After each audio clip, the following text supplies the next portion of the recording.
Dawn painted copper streaks across the Arizona sky as Alma crushed willow bark between two stones, the bitter scent rising with each deliberate press. Nearby, 6-year-old Sarah's cough rattled her tiny frame. "Drink," Alma whispered, holding the tin cup to cracked lips before they ring the bell. Outside, mining machinery groaned to life. Daniel slipped silently through the doorway, his fingers flickering in their private language. "Stablemaster, angry, new horse, ... Alma's stomach knotted. "The black stallion?" Daniel nodded, eyes hollow with fear. "You're not riding that devil," she said, tucking a pouch of stolen medicine into Sarah's rag doll. "I don't care what they say." Across the camp, Jefferson Hollister dismounted before Clayton Blackwood's office, dust coating his trail-worn clothes. The mining camp's stench, unwashed bodies, sulfur, and desperation assaulted his senses. "Your operation's diverting water that belongs to 7 family farms," Jefferson said, standing before Blackwood's mahogany desk, incongruously elegant in this place of misery. Blackwood smiled thinly. "The territory rewards progress, Mr. Hollister, not sentiment." A commotion outside drew them to the window. In the corral, Daniel stood frozen before a massive stallion, while the stablemaster raised his whip. "That boy's half the size of that horse," Jefferson muttered. "That boy is company property with a debt to work off," Blackwood replied. "Like his mother before him." Jefferson's hand instinctively moved toward his gun before settling back at his side. "Children aren't property." "The law disagrees." Later, as Jefferson prepared to leave, he witnessed Alma's desperate intervention at the corral, her small body inserting itself between Daniel and the whip, taking the blow across her shoulders. Without sound, something snapped inside him, creating a diversion with spooked horses. He watched the children seize their moment, disappearing into the desert with the unbroken stallion. That night, tracking them by moonlight, he found all 5 collapsed from exhaustion, Sarah burning with fever. "Stay back," Alma warned, a rusted blade in her trembling hand. "I'm not returning you," Jefferson said, palms raised. "But your sister needs help. My ranch can provide." "What's your price?" Suspicion edged her voice. "No price. You're not property there. You're people." Alma's eyes, amber in the firelight, measured him with a calculation no 16-year-old should possess. "Sarah first," she finally said. "Then we decide." As they rode double on Jefferson's horses, the children pressed against him like frightened birds. He felt the weight of their trust, fragile and temporary, as morning dew, but present nonetheless. Horizon Ranch materialized like a mirage, adobe buildings golden in morning light, cottonwoods rustling beside a clear stream. Jefferson watched Alma's eyes catalog escape routes, even as she cradled Sarah against her chest. Inside the main house, Teresa Diaz worked with efficient grace, her silver-streaked braid swinging as she applied cool cloths to Sarah's forehead. "Scarlet fever," she pronounced, grinding herbs that filled the room with sharp, green scents. "Caught early enough." The other children huddled against walls, the twins' identical faces masks of suspicion. Daniel positioned protectively before them. "I need your names for the doctor's records," Jefferson said, pencil poised. "Just Alma," the oldest replied. "Daniel, Lucy, and Levi, Sarah." "Family name?" Her laugh held no humor. "We weren't allowed one." That night, Elijah found Jefferson on the porch, staring at stars as if they held answers. "They've made a nest in the corner of the bunkhouse," Elijah reported, "taking turns keeping Watch. Like soldiers, Jefferson muttered, remembering other children who'd grown old before their time. Or prey animals, Elijah corrected. There's difference. 3 days later, Judge Wilson's weathered face betrayed nothing as Jefferson explained the situation. They exist in dangerous limbo, the judge warned. Blackwood could claim them as assets, or the territorial orphanage will separate them. There's another option. Register them with your surname as orphans found on your property. Jefferson found Alma at Sarah's bedside, singing softly, the first gentle sound he'd heard from her. I need to discuss something with you, he said. Her spine straightened instantly. We're leaving? I'm offering my name, legal protection, no obligations beyond allowing me to shield you from Blackwood. Suspicion narrowed her eyes. What do you gain? The question struck him like physical pain. What world had taught her that safety always carried hidden cost? Peace of mind, he answered simply. We stay together, she countered. We work, but not in dangerous conditions. And I discipline my siblings, not you. Agreed. Later, Daniel approached the corral where Jefferson and Elijah examined a lame mare. Without words, the boy knelt, running gentle hands over the horse's fetlock, then made a splinting gesture. He says it's not broken, Elijah translated, just strained. Jefferson nodded, something warm and unfamiliar expanding in his chest. Thank you, Daniel. That night, counting stars from separate ends of the porch steps, Jefferson sensed rather than saw Alma's sideways glance. Copper Canyon didn't allow stargazing, she said finally. Why? Dreamers don't work hard enough tomorrow.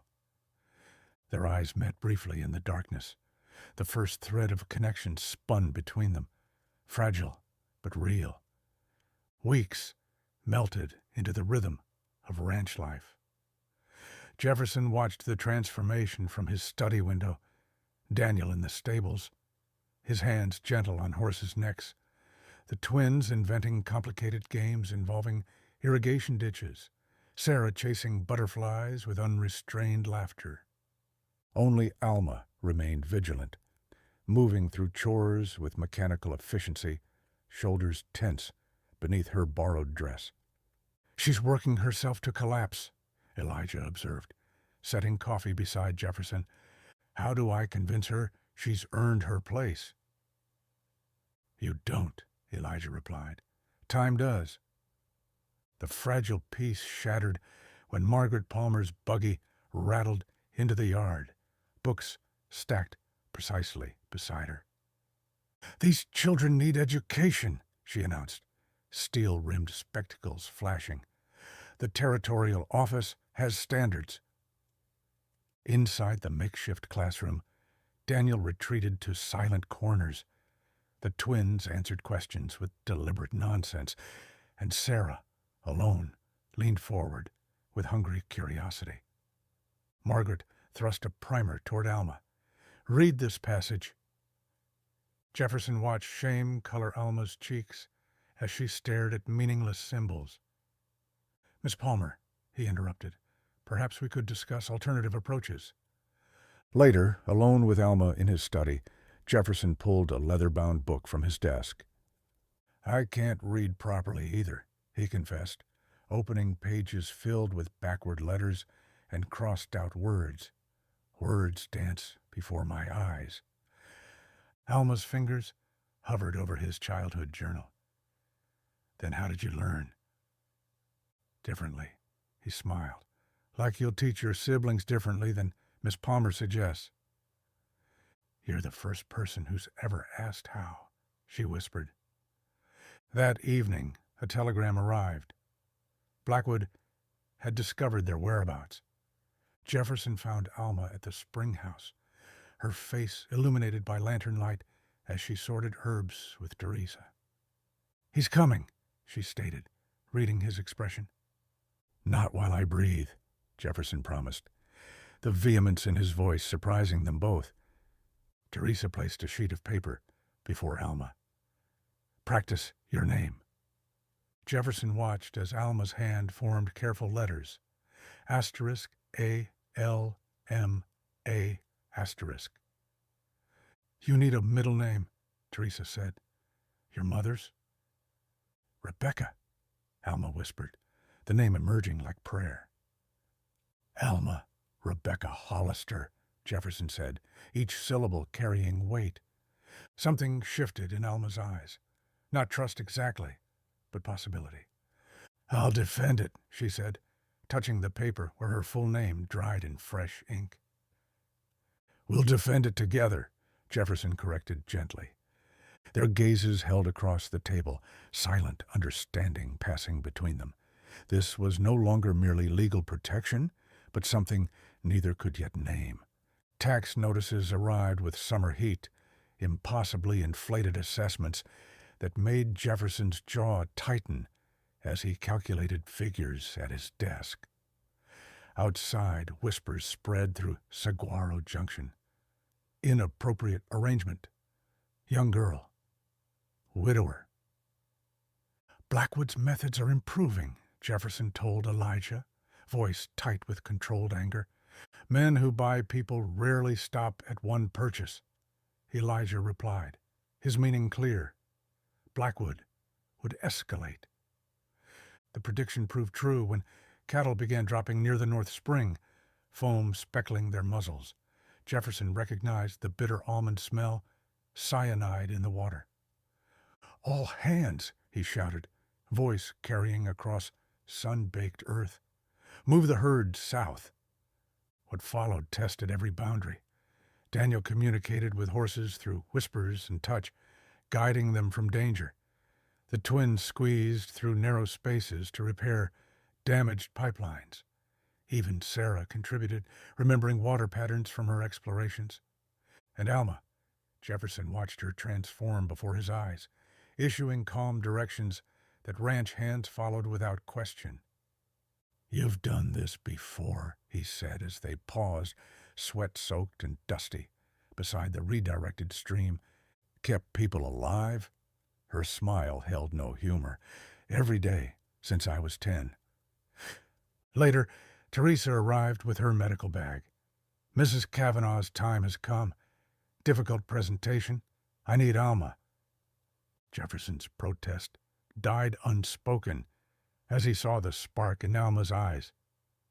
You helped bring life into the world, he said, something shifting in how he saw her, no longer just a child to protect, but a woman becoming her full self.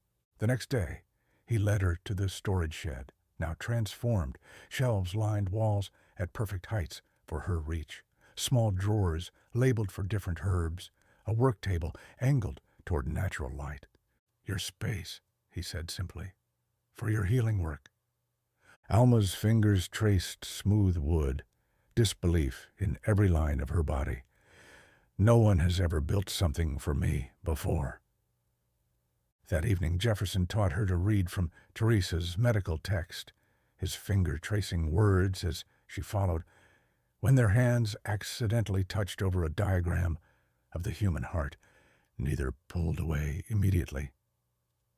This organ, he said, voice rougher than intended, pumps life through our bodies. I know its function, she replied softly, not its mysteries. From the doorway, Elijah observed their bent heads, guardian and ward, teacher and student, man and woman, boundaries blurring with each shared breath. February brought deceptive warmth to Arizona territory. Fruit trees blossomed prematurely, their sweet scent drifting through open windows as Jefferson reviewed the latest tax notice with growing dread. They want triple last year's assessment, he told Elijah in the study, unaware of Alma lingering outside the door. We'll have to sell the North herd at rock-bottom prices. That night, as moonlight spilled across floorboards, Alma removed Sarah's rag doll from its hiding place beneath loose boards. Her fingers extracted a small leather pouch, heavy with stolen gold nuggets, her insurance against catastrophe painstakingly gathered over years. Jefferson found her in his study at dawn, the pouch resting on his desk. "What's this?" he asked, though the glint of metal through open leather told its story. "My contribution," her voice held no hesitation, "for the taxes." Jefferson weighed the pouch in his palm, understanding its significance. Not just gold, but trust, painfully accumulated. "I can't take this," he said gently. "Why? Because it's stolen?" Her chin lifted. "Or because accepting help from me threatens your pride?" The question, direct as a bullet, found its mark. How often had he positioned himself only as protector, never protected? "Because your independence matters," he answered finally. "But I have another plan, one where we work together." Their strategy took shape, documenting Blackwood's abuses through witness testimony, including the children's, for publication in territorial newspapers. As they worked side by side, Jefferson noticed changes in Alma, confidence replacing caution, determination replacing fear. One evening, after receiving word that the newspaper had agreed to publish their expose, Jefferson impulsively reached for Alma's hand. "My wife loved to dance," he said, surprising himself, "just here in the kitchen after dinner." Alma hesitated, then placed her palm against his. "I've never danced." "Like this," he murmured, guiding her in simple patterns across worn floorboards. Her movements evolved from wooden to fluid, her rare laugh warming the space between them. From the doorway, Daniel watched with solemn eyes before offering a slight nod. Blessing or acknowledgement, Jefferson couldn't tell. The telegram arrived at midnight. Blackwood men planning direct action against ranch. Send children to safety. "I'll arrange for Teresa to take Sarah and the twins to Phoenix," Jefferson told Alma. "Daniel can go with Elijah to the line camp." "And me?" Her voice held dangerous calm. "I need you safe." "You need me here," she countered. "This is my fight, too." Their eyes locked in silent battle, his protective instinct against her hard-won agency. "We face it together," she insisted, "or I take my siblings and disappear tonight." Jefferson recognized the steel in her voice, not a girl's ultimatum, but a woman's choice. "Together," he conceded, the word reshaping everything between them. Flames painted midnight orange as Jefferson bolted from his bed. Outside, the main barn blazed against star-scattered blackness, hired men's silhouettes fleeing on horseback. "Sarah!" Alma's scream cut through crackling timber. "She went to check her kitten." Jefferson's heart slammed against ribs as he raced toward inferno heat. Daniel appeared from shadows, his voice breaking years of silence. "Back door! She's by the back door!" Inside, smoke clawed Jefferson's lungs as he crawled beneath billowing blackness. Sarah's tiny form huddled against the far wall, clutching a mewling bundle. "I've got you," he promised, shielding her with his body as burning rafters collapsed around them. Pain exploded across his back as they burst through flame-licked doorway. Sarah safe in his arms, the world tilting sideways as he collapsed. Consciousness returned in fragments. Teresa's concerned face, Alma's cool hands, applying salve to burned flesh, the bittersweet scent of healing herbs. "How bad?" he rasped. "You'll carry scars," Alma answered, her fingers gentle across his shoulder. "But you'll heal." Days blurred together. Jefferson watched from his sickbed as Alma stepped into leadership, directing ranch hands, managing livestock, negotiating with merchants, her confidence growing with each decision. "She's a natural," Elijah observed, helping Jefferson to sit upright. "Runs this place better than you." "Better than I deserve," Jefferson murmured, watching her through the window as she instructed the twins on irrigation repairs. One evening, as Alma changed his bandages, he caught her wrist. "You don't have to do this." "I know."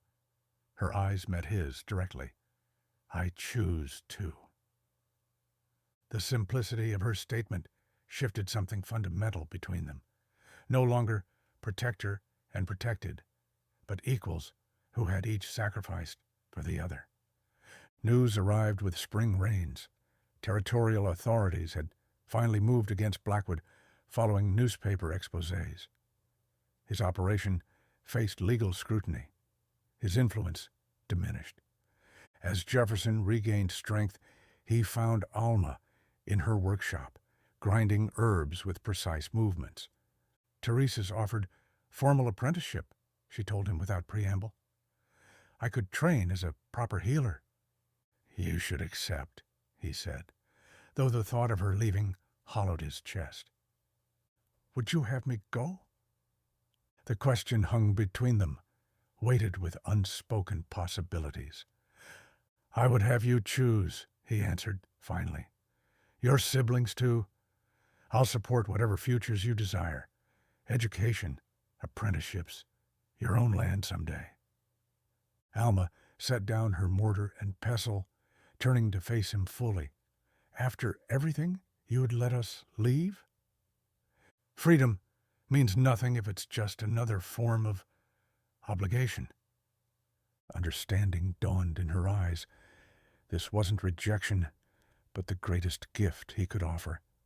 The choice he'd been denied in his own youth, the agency she'd fought for all her life.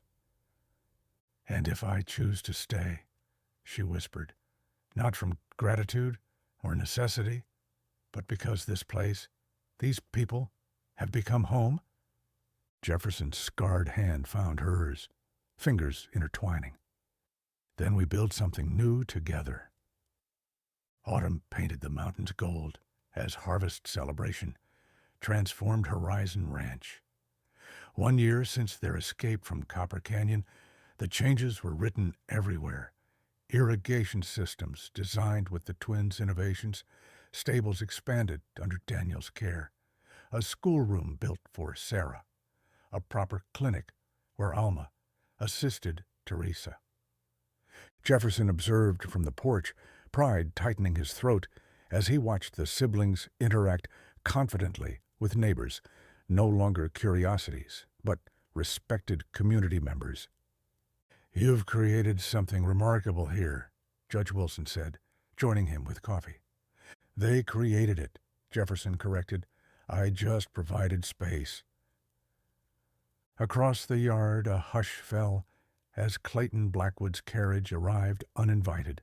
The mining magnate stepped down, diminished by legal troubles, but still dangerous. "Quite the domestic scene," Blackwood sneered, eyes finding Jefferson. "Your little family charade won't protect you forever. I have friends in the territorial capital." Jefferson tensed, but before he could respond, the siblings moved to surround him. Daniel's hand on his shoulder, the twins flanking him, Sarah slipping her small fingers into his. Alma stepped forward, her voice carrying across the suddenly silent gathering. "You have no power here, Mr. Blackwood. Not over them. Not over me. Not anymore." Something in her quiet confidence made Blackwood flinch. Without another word, he returned to his carriage, defeat evident in every line of his body. Later, as guests departed, Jefferson gathered the siblings in his study. On his desk lay documents beyond mere guardianship, full adoption papers, ensuring they could never be separated and would inherit the ranch equally. I want to make official what we already know, he explained. Your family, not by circumstance, but by choice. Daniel, words still precious currency, spoke a full sentence. I accept your name freely. The twins exchanged glances before nodding in unison. Sarah launched herself into Jefferson's arms with uninhibited joy. Only Alma remained silent, her expression unreadable. May we speak privately? On the porch steps where they'd first cautiously connected, Alma faced Jefferson in golden sunset light. Your offer of adoption, she began. Does it extend the same to all of us? Of course, he replied, confusion creasing his brow, even though their first kiss, gentle as promise, deepened with shared certainty. From a respectful distance, Teresa and Elijah exchanged knowing glances.